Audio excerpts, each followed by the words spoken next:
திரு சுஜாதா அவர்கள் எழுதிய நகைச்சுவை சிறுகதை எதிர் வீடு. ரொம்ப வித்தியாசமாக இருக்கும். அவருடைய கிளைமாக்ஸ் ட்விஸ்டும் இந்த கதையில இருக்கு. கேட்கலாமா? பள்ளி நாட்களில் எங்கள் எதிர் வீடு ஒரு புதிர் வீடாக இருந்தது. அதன் சொந்தக்காரர் பெயர் பத்மநாப ஐயங்கார். அது பத்தனா ஐயங்கார் என மருவி ஆங்கிலப்படுத்தப்பட்டு 10 அனாஸ் என்று சில பேரால் அழைக்கப்பட்டாலும் அவர் எதிரில் அவரை யாருக்கும் 10 அனாஸ் என்று அழைக்க தைரியம் இருந்ததில்லை. அவரை கண்டால் எங்கள் எல்லோருக்கும் நடுக்கம். பெரிய உதடுகள், பெரிய மூக்கு, பெரிய பாதங்கள், முள் தாடி, நெற்றியின் புருவ கோடுகளின் மத்தியில் இருந்து புறப்பட்டு முடிவில்லாமல் மேல் பிரயாணம் செய்யும் ஸ்ரீ சூர்ணம். எப்பவும் ஒரு லேடிஸ் சைக்கிளில் தான் சவாரி செய்வார். அதன் காரணம் அந்தரங்கமாக சொல்லப்பட்டது. அவர் ஒரு ரிட்டையர் ஆனவர். எதிலிருந்து ரிட்டையர் ஆனவர் என்பது பற்றி சர்ச்சை இருந்தது. பழைய சவுத் இந்தியன் ரயில்வேயின் பொன்மலை ஒர்க் ஷாப்பில் ஏதோ ஒரு கிளார்க்காக இருந்து ரிட்டையர் ஆனவர் என்று சொல்வார்கள். ரயில்வே ஸ்தாபனத்தின் பல சாமான்களை திருடி சேகரித்து தன் வீட்டில் ஏறக்குறைய ஒரு குட்டி என்ஜின் தயாரிக்கும் அளவுக்கு கொண்டு வந்து விட்டதால் ஒரு நாள் இங்கிலீஷ்கார ஃபோர்மனால் கழுத்தை பிடித்து வெளியே தள்ளப்பட்டார். அதை நான் பார்த்தேன் என்று ரங்கன் சொன்னான். ரங்கன் பொய் சொல்வான். ஆனால் அவர் வீட்டுக்குள் பலவித வினோதமான சாமான்கள் இருந்தது என்னவோ மெய்தான். நாங்கள் அந்த வீட்டுக்குள் நுழைந்ததில்லை. கம்பி கிராதி போட்ட வீடு. வாயிற்புறம் பெட்ரோமாக்ஸ் விளக்கு தொங்குவதை ஒரு தடவை நான் பார்த்திருக்கிறேன். மேட் இன் சைனா என்று பொறித்து ஜிலு ஜிலு என்று தொங்கிக் கொண்டிருந்த அந்த விளக்கு உள்ளே இருக்கும் அலாவுதீன் மாளிகை அற்புதங்களை கட்டியம் கூறியது. வீட்டுக்குள்ளே இருக்கும் வினோதங்கள் பற்றி பற்பல வதந்திகள் உண்டு. அங்கே ஒரு டெலிவிஷன் பெட்டியை மாடி ஏறி குதித்து எட்டி பார்த்ததாக வீரராகவன் சொன்னான். அந்த வீட்டின் அற்புதங்களுக்கு லேசான அறிமுகம் எங்களுக்கு நவராத்திரியின் போது கிடைத்தது. வாயிற்புறம் வந்து பளபளப்பான இங்கிலீஷ் ஆயுதங்களை வைத்துக்கொண்டு ஐயங்கார் ஒரு சிறிய பொம்மை தெப்பக்குளம் செய்வார். பக்கத்து வீட்டு சுதர்சனத்தின் வீட்டில் அந்த பொம்மை வைத்திருக்கும் தண்ணீருக்குள் விளக்கு எரியும். குட்டி தெப்பம் மிதக்கும். அதனுள் இருக்கும் சிறு பேட்டரி தெரியும். மேட் இன் USA என்ற எழுத்துக்கள் அதில் தெரியும். பத்மநாப ஐயங்காருக்கு ஒரு மனைவி, ஒரு பெண். பெண்ணின் பெயர் ஜம்பகா. பாவாடை சொக்கை போட்டுக்கொண்டு சிவப்பாக மூக்கு கொஞ்சம் தூக்கலாக இருந்த அந்த பெண்ணின் நடு மார்பில் சொத்தேல் என்று நான் பந்தடித்து விட்டேன். நல்ல ஒரு ஸ்கொயர் கட் அவள் மார்பில் போய் முடிந்தது. அவள் அப்படியே செம்பை கீழே போட்டுவிட்டு அண்ணா என்று அலறிக்கொண்டு வீட்டுக்குள் ஓடிய போது எங்கள் கிரிக்கெட் டீமை கலைந்து தெற்கு வாசலுக்கும் அடையவளைஞ்சானுக்கும் சிதறி நான் இருட்டினதும் மாறுவேடத்தில் சந்து வழியாக வீடு திரும்பிய போது பத்மநாப ஐயங்கார் என் பாட்டியிடம் வந்து சண்டை போட்டு உங்கள் பேரனை கண்டித்து வைக்குமாறு ஆணையிட்டு சென்ற செய்தி அறிந்து கொண்டேன். ஏண்டா உனக்கு இப்படி ஊர்ல இருக்கிற வம்பெல்லாம்? நாள் தினங்கள் அதிகாலையிலேயே அவர் காவேரிக்கு சென்றிருக்கும் போது பள்ளிக்கு கிளம்பி சென்று நாளிகை மூவேளு சென்ற பின் வீடு திரும்பிக் கொண்டிருந்தேன். சம்பவம் மறந்திருக்கும் என்று உத்தேசித்த சில நாட்களில் தெருவில் மறுபடி ஓரமாக விளையாட ஆரம்பித்தோம். ஒரு தடவை சைக்கிளில் போய் கொண்டிருந்தவர் திடீரென்று காலால் தேய்த்து நிறுத்தி, டே இங்க வாடா என்று என்னை மடக்கி, நீதான் அன்னைக்கு பந்தடிச்ச என்றார். என் ஓட்டத்துக்கு தாக்கு பிடித்து அவரால் சைக்கிளில் கூட துரத்த முடியவில்லை. நடுவே விடுமுறை தினங்கள் வந்ததாலும் அவர் அனுப்புக்கு கிராமத்து பக்கம் போய்விட்டாலும் அந்த சம்பவம் தேய்ந்து மறைந்து போனது. எனினும் கிரிக்கெட் பந்து அவர் வீட்டுக்குள் போனால் நாங்கள் ஒருவரும் கிட்டே கூட போக மாட்டோம். வேறு பந்து வாங்கிக் கொள்வோம். அந்த வீட்டின் அதிசயங்களை பற்றி வதந்திகள் நாளுக்கு நாள் அதிகரித்து கொண்டு வந்தன.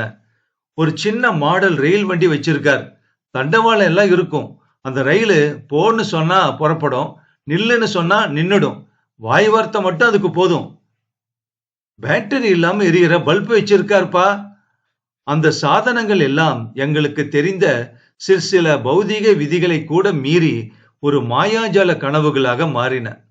அந்த வீட்டுக்குள் எப்படியாவது நுழைந்து பார்த்துவிட வேண்டும் என்ற ஆவல் என்னுள் அளவுக்கு மீறியது. பத்மநாப ஐயங்காரை நினைத்ததும் உடனே அந்த ஆவல் வடிந்தது. வீரராகவனும் நானும் ஒரு சனிக்கிழமை அவர் சட்டை போட்டுக்கொண்டு கோட்டைக்கு சென்றிருக்கும் போது உள்ளே சன்னமாக நுழைந்து பார்த்து விடலாம் என்று ஒரு சதித்திட்டம் போட்டோம். ஜம்பகா குழாயடிக்கு போயிருக்கிற போது மாது பின்பக்கம் சென்றிருக்கும் போது ரங்கன் கெடுத்தான். எதற்காக எல்லா கதவையும் தைரியமாக திறந்து வச்சிருக்க தெரியுமா? நீ இப்ப போறேன்னு வச்சுக்கோ, வாச கதவை தாண்டினதும் தானா ஒரு மணி அடிச்சு கதவு மூடிடும், ரேலி கதவு மூடிடும். அப்புறம் 10 அனாஸ் வர்ற வரைக்கும் நீங்க 2 பேரும் அங்கேயே அடைஞ்சு கிடக்கணும்டா என்றான் அவன். அப்ப நீ போறதுன்னா போயிட்டு வாங்கப்பா. ரங்கன் பொய் சொல்கிறான் என்று தெரிந்தாலும் அது பொய்யா என்று பரிசோதித்து பார்க்க எங்களுக்கு தைரியம் வரவில்லை. அந்த வீட்டுக்குள் நுழைய எனக்கு தற்செயலாக ஒரு சந்தர்ப்பம் கிடைத்தது. அதை பற்றி இப்போது சொல்கிறேன். அதற்கு முன் செல்லப்பாவை பற்றியும் என் தம்பி வாங்கிய வாட்டை கிராமபோன் பற்றியும் சொல்ல வேண்டும். செல்லப்பா பத்மநாப ஐயங்காருக்கு ஏதோ உறவு. 3வது டேர்மில் அவன் அப்பாவை திடீரென்று ஈரோடுக்கு மாற்றிவிட்டதால் படிப்பை தொடர இங்கு வந்து சேர்ந்தான், எதிர் வீட்டில். சேர்ந்த அன்று மாலையில் எங்கள் கிரிக்கெட் டீமில் சேர வந்தான். எங்களுக்கு மிகவும் சந்தோஷம் ஏற்பட்டது. எங்கள் கிரிக்கெட் டீமின் விதிகள், சந்தா விவரங்கள் எல்லாம் அவனிடம் சொன்னோம். செல்லப்பாவுக்கு நிஜ கிரிக்கெட் அடித்துத்தான் பழக்கமாம், கவர்பால் ஆடினதில்லை என்றான். தானே கேப்டனாக இருக்க வேண்டும் என்றான். நான் என் கேப்டன் பதவியை தொடர்ந்து கொடுத்தேன். காரணம், எதிர்வீடு. இதோ முழுசாக ஒரு சிநேகிதன். அந்த அற்புத மாளிகைக்குள் தினம் நுழைந்து தினம் வெளிப்படுகிறான். அங்கேயே வசிக்கிறான். பத்மநாப ஐயங்காரை அம்மாஞ்சி என்று கூப்பிடுகிறான். இவன் அல்லவோ தலைவன். மெதுவாக செல்லப்பாவை அந்த வீட்டின் ரகசியங்களை பற்றி கேட்க ஆரம்பித்தேன். நிறைய இருக்கு என்றான் அவன். டெலிவிஷன் பற்றி கேட்டேன். அவன் யோசித்து பார்த்து, நான் இன்னும் முழுக்க பார்க்கவில்லை. பெருசா ஒரு பெட்டி மூடி இருக்கு, அதுக்குள்ள இருக்கலாம். ஆனா சினிமா இருக்கு. ரங்கராஜா டாக்கீஸ் மெஷின் தோத்துரும் போ, ஜெர்மன் மிஷின் என்றான். என் அங்கங்கள் எல்லாம் சிலிர்த்து கொண்டன. செல்லப்பா ஒரு மோசமான கிரிக்கெட் விளையாட்டுக்காரனாக இருந்தாலும் அவனை முதலில் பேட்டிங் செய்ய அனுமதித்தேன். LPW எல்லாம் கேட்கவில்லை, ரன் அவுட் தரவில்லை. தத்தியாக பவுலிங் செய்தாலும் நிறைய ஓவர் அனுமதித்தேன். நிற்க. என் தம்பிக்கு ஹிந்தி சினிமா பாட்டுகள் என்றால் பிடிக்கும். திருச்சியில் கண்ணன் கம்பெனியில் இசைத்தட்டுகள் விற்பார்கள். சிங்காரத்தோப்பில் ஒரே ஒரு கடையில் மாலை வேளைகளில் உரை இல்லாமல் கருப்பு தகடுகள், இசைத்தட்டுகள் ஏராளத்திற்கு அடுக்கி இருக்கும்.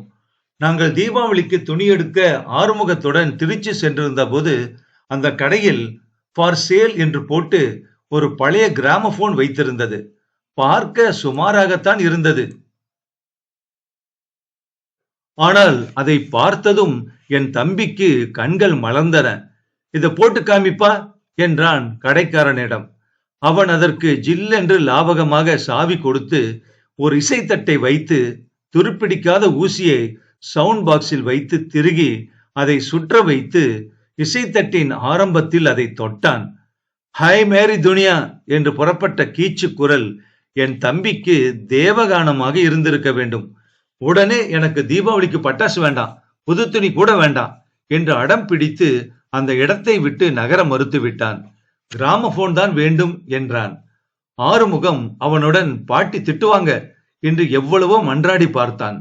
கடைசியில் அந்த கடைக்காரனுடன் சரமாரியாக பேரம் பேசி 15 ரூபாய்க்கு அந்த பெட்டியை வாங்கினான். அதை 2 கைகளாலும் அணைத்து கொண்டு வந்தான் என் தம்பி. திரும்ப வரும்போதெல்லாம் பஸ் பூராவும் கிருஷ்ணாயில் வாசனை வந்தது. அந்த கிராமபோனில் இருந்துதான் என்று எனக்கு அப்போது தெரியவில்லை. வீட்டுக்கு வந்ததும் பாட்டி திட்டினாள். அடுத்த தினங்களில் என் தம்பி இசைத்தட்டு சேகரிப்பதில் முனைந்தான். NS கிருஷ்ணனின் ஆம்படைக்கீடோ, KB சுந்தராம்பாளின் பண்டித மோதிலால் நேருவை பறிகொடுத்தோமே போன்ற பழைய பாடல்கள் தான் கிட்டினவே ஒழிய சமீபத்திய ஹிந்தி பாடல்கள் கிடைக்கவில்லை. யார் யாரையோ கேட்டு பார்த்தான். அம்மா மண்டபம் வரை இரவலுக்காக அலைந்தான். அந்த தினம் சரித்திர பிரசித்தமானது, என் தம்பிக்கும் எனக்கும்.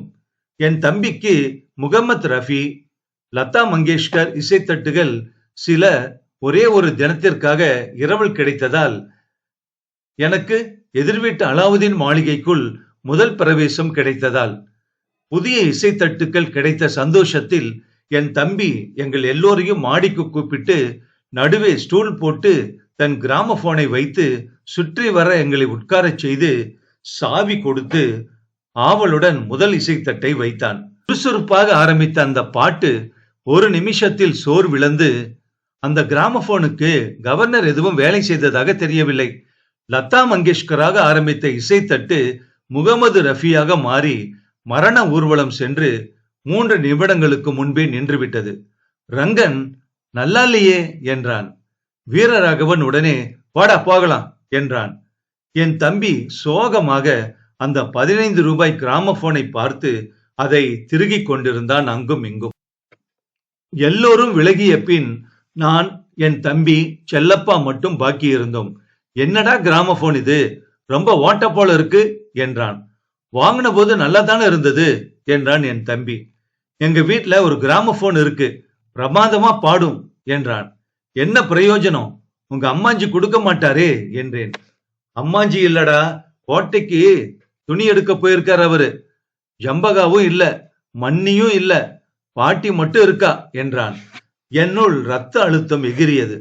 அவன் அடுத்த வாக்கியத்திற்காக காத்திருந்தேன். அவன் சற்று யோசித்தான், என்னை பார்த்தான். என் தம்பி இந்த 2 பிளேட்டை மட்டும் போட்டு கேட்டாரலாம், பர்ஷாத் பாட்டு என்றான். 2 என்ன, அத்தனையும் போட்டு கேட்கலாம். ஆனா ஒரே ஒரு சிக்கல், பாட்டிக்கு கண்ணு தெரியாது, ஆனா காது நல்லா கேட்கும். ஒண்ணு செய்யலாம், நீ இங்கே இரு, ஒரு நிமிஷம் நீ வாடா என்றான். எங்கடா என்றேன். எங்காத்துக்கு, அங்க ஒருத்தரும் இல்ல, தைரியமா வா. என் புலகாங்கிதத்தை, என் பயத்தை, என் சுபாவத்தை, என் தயக்கத்தை, என்னுள் பரவின மின்சாரத்தை வர்ணிக்க முடியாது. மெதுவாக இருட்டி கொண்டிருந்தது. நான் செல்லப்பாவுடன் அந்த வீட்டில் நுழைந்ததை யாரும் கவனிக்கவில்லை. வாசலில் கலர் கலராக கண்ணாடி குழல்கள் கோத்து அதிலேயே வெல்கம் என்று வேலைப்பாடு இருந்தது. அது காற்றில் ஆடிய போது டிங் டிங் என்று சங்கீதம் செய்தது. பிற்காலத்தில் ஷாலர்ஜங் மியூசியத்திற்கு சென்றபோது எனக்கு ஏற்பட்ட உணர்ச்சி பழகிய உணர்ச்சியாக ஏற்கனவே உணர்ந்ததாக இருந்ததற்கு காரணம் அதுதான். உள்ளே போனதுமே ஒருவித வாசனை. பாச்சை உருண்டை வாசனையா, மர வாசனையா, மண் வாசனையா, தவிடா, சென்டா என்று எது என்று என்னால் சொல்ல முடியவில்லை.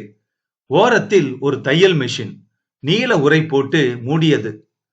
பிரெஞ்சு தேசத்து கால் ஹார்மோனியம் ஒன்று, ஆள் உயர கண்ணாடி ஒன்று, சீன தேசத்து சப்பை மூக்க அழகிகளின் படம் ஒன்று, மரவேலைப்பாடுகள் அமைந்த நாற்காலி, ரவிவர்மா படங்கள், கிளி தொங்கும் ஊஞ்சல், மான்தோல் ஆசனங்கள், சரசபரில்லா.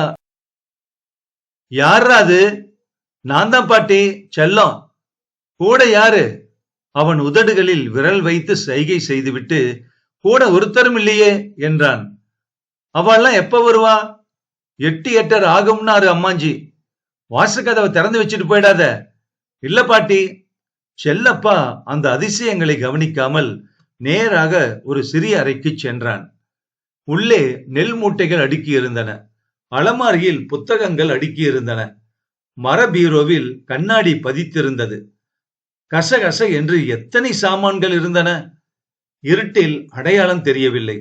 புஷ் என்று ரவிக்கையும் ஒட்டியானமும் ஆக மாமி அருகில் நிற்க, ஐயங்கார் குடுமியை மறைத்து குள்ளாய் போட்டுக்கொண்டு கடிகார சங்கிலியும் வெஸ்ட் கோட்டும் பேண்ட்டுமாக ரத்னா ஸ்டுடியோவில் எடுத்த கொண்ட படம். அதோ மெல்லிய கோகோ கலரில் கைக்கு அடக்கமாக கச்சிதமாக அந்த கிராமபோன் பெட்டி இருந்தது. செல்லப்பா அந்த கிராமபோன் பெட்டியை சப்தமில்லாமல் எடுத்து அணைத்துக் கொண்டான். அறைக்கு வெளியே வந்தான். அடையாளத்தில் என்னை கதவை சாத்தச் சொன்னான். அந்த இருட்டில் மெலிதாக தெரிந்த வடிவங்கள் என் ஆர்வத்தை பூர்த்தி செய்யவில்லை. ஆ என்று அண்ணாந்து பார்த்திருக்க, வாடா என்று ரகசியமாக அதட்டினான். நான் அவன் பின்னால் சென்றேன். மாடிக்கு வந்து அவசர அவசரமாக அந்த கிராமபோன் பெட்டியை திறந்தோம். என் தம்பி குதிக்கவே ஆரம்பித்து விட்டான். பெட்டியின் மேல் மூடியில் சாவி ஒளிந்து கொண்டிருந்தது. பளபளவென்று சாவி. HMV விட்டரோலா என்கிற அருமையான செட். சாவி கொடுக்கும் போது பூவாய் இருந்தது. இசைத்தட்டு வைக்கும் தட்டில் புசு புசுவென்று பச்சை கம்பளி. ஸ்பீடு குறைக்க ஏற்ற எல்லாமே ரிவர். சிறிய மஞ்சள் மூடி பெட்டியில் பளபள என்று வின் கம்பெனி ஊசிகள். வாசனை. ஆசை தீர கேட்டோம். அழகான கானங்கள், அழகான வாத்திய பின்னணி. என் தம்பி அப்படியே சொக்கியே போனான். மரியாதையாக திருப்பி கொண்டு போய் வைத்திருக்கலாம். ஆனால் விதி யாரை விட்டது? மணி 6:30 தான். அவர்கள் திரும்பி வர இன்னும் 2 மணி நேரம் இருக்கிறது. இன்னும் ஒரு தடவை போட்டு கேட்டலாமே என்றான் செல்லம். ஃபுல்லா எல்லாத்துக்கும் சேர்த்தாப்புலயே கூட சாவி கொடுக்கலாம், பிளேட்டுக்கு பிளேட்டு கொடுக்க வேண்டாம் என்றான். நான் சாவி கொடுத்தேன். போருண்டா என்றேன். இன்னும் குடுறா என்றான். இன்னும் கொடுத்து போருண்டா என்றேன் மறுபடியும். பயப்படாத, டைட்டா குடு. சாவி ஜாஸ்தியானா தானா ஆட்டோமேட்டிக்கா கலண்டுக்கும்.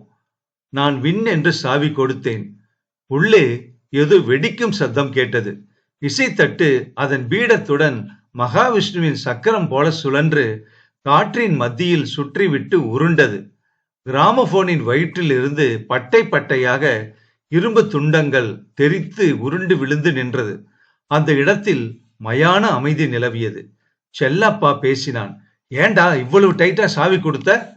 அட பாவி, நீதாண்டா சொன்ன. அதுக்குன்னு இவ்வளவு டைட்டாவா கொடுப்பா? இப்ப என்னடா பண்றது? அம்மாஞ்சிக்கு என்னடா பதில் சொல்ல போறேன்? கூறிவிட்டு அவன் அழ ஆரம்பித்தான். எனக்கும் அழுகை வந்தது. என் தம்பி, நான் தொடலப்பா இத என்றான். என மணக்கண் முன்னால் பத்மநாப ஐயங்கார் ராட்சச உருவம் எடுத்தார். செல்லம் கண்ணை துடைத்துக் கொண்டு கீழே இருந்த பல பகுதிகளை பொறுக்க ஆரம்பித்தான். பையருக்கா என்றேன். என்ன செய்ய போற என்றான் அவன். அவர் வரதுக்குள்ள ரிப்பேர் செய்ய முடியுமா பார்க்கலாம். பணம் நீதாண்டா கொடுக்கணும். பணமா? அதையெல்லாம் அப்புறம் யோசிக்கலாம்.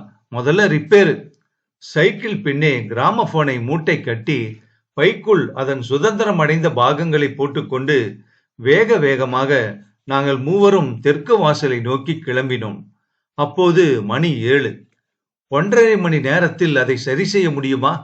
ஐயோ கடவுளே, எத்தனை காசு கேட்பானோ? என் வயிற்றில் பயம் கவ்விக்கொண்டது. இவ்விடம் காஃபி கொட்டை மிஷின், பெட்ரோம் மாக்ஸ், ஹார்மோனியம், கிராமபோன் முதலிய சகலவித சாமான்களும் சகாயமாக ரிப்பேர் செய்யப்படும் போர்டு இருந்தது. நல்ல வேலை, கிராமபோனும் இருந்தது. காதில் கண்ணாடி கயிற்றை மாட்டிக்கொண்டு அந்த ஆசாமி நாங்கள் பரப்பிய கிராமபோனையும் அதன் பாகங்களையும் விரித்த கண்களால் பார்த்தான்.